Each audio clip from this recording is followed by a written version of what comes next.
Welcome to Laws of Indices Level 5. Pause the video now, try the 4 problems on the screen, and I'll go through them with you shortly. You'll find more practice at this level, plus links to the higher levels, as well as other topics, at the end of this video and on the channel homepage. In problem 1, we're told that t to the power of 2 over 5 is equal to 9, and we need to find the value of t. Now, since the left-hand side of our equation contains a fractional power, we're going to use this law, which tells us that the numerator of this fraction is the power on t, and the denominator is the root. So t to the power of 2 over 5 is equal to 9, can be rewritten as t to the power of 2, and then the fifth root of that is equal to 9. Now, to remove the fifth root on the left-hand side, we can raise both sides of the equation to a power of 5. So this gives us t squared is equal to 9 to the power of 5. To now remove the squared on our t on the left-hand side, we can square root both sides, and this gives us t is equal to the square root of 9 to the power of 5. Starting with the square root of 9, the square root of 9 is 3, because 3 times 3 is 9. So t is equal to 3, still with a power of 5 on it. 3 to the power of 5 is 3 times 3 times 3 times 3 times 3, and this gives us 243. So t equals 243 is our final answer for problem 1.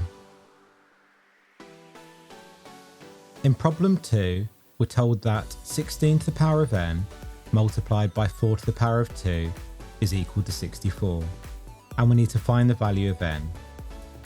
First, we need to write each value in this equation as a power of the same number, and we notice here that 16, 4 and 64 can all be written as powers of 4. So 16 to the power of n multiplied by 4 to the power of 2 equals 64 can be rewritten as 4 to the power of 2, because 16 is 4 times 4, to the power of n, multiplied by 4 to the power of 2 is equal to 4 to the power of 3, because 4 times 4 times 4 is 64. Now, looking at the left-hand side of the equation, we can see that we're raising a power to another power, and to do this we're going to use this law, which tells us that we can multiply the two powers together. So our left-hand side now becomes 4 to the power of 2 times n, which is 2n, multiplied by 4 to the power of 2, and that's still equal to 4 to the power of 3. Now, sticking with the left-hand side, we can see that we're multiplying indices with the same base, and so to do this we can use this law, which tells us that 4 to the power of 2n multiplied by 4 to the power of 2 becomes 4 to the power of 2n plus 2, and that's still equal to 4 to the power of 3. Now that we have the same base on both sides of the equation, which is 4, we can look at the powers and say that the powers must be equal to each other, and that means that 2n plus 2 must be equal to 3. To solve this equation, we can first subtract 2 from both sides, and this gives us 2n is equal to 3 minus 2, which is 1. And finally, we can divide both sides of the equation by 2, and we get to our final answer, which is n is equal to 1 divided by 2, or a half. In problem 3, we're told that 7 to the power of b is equal to 1 over 343. And we need to find the value of b. Once again, to solve a problem like this, we'd like to write the left and the right side of the equation as powers of the same number. Here, we can notice that 7 and 343 can both be written as powers of 7. So we can rewrite 7 to the power of b is equal to 1 over 343 as 7 to the power of b is equal to 1 over 7 to the power of 3, or 7 cubed.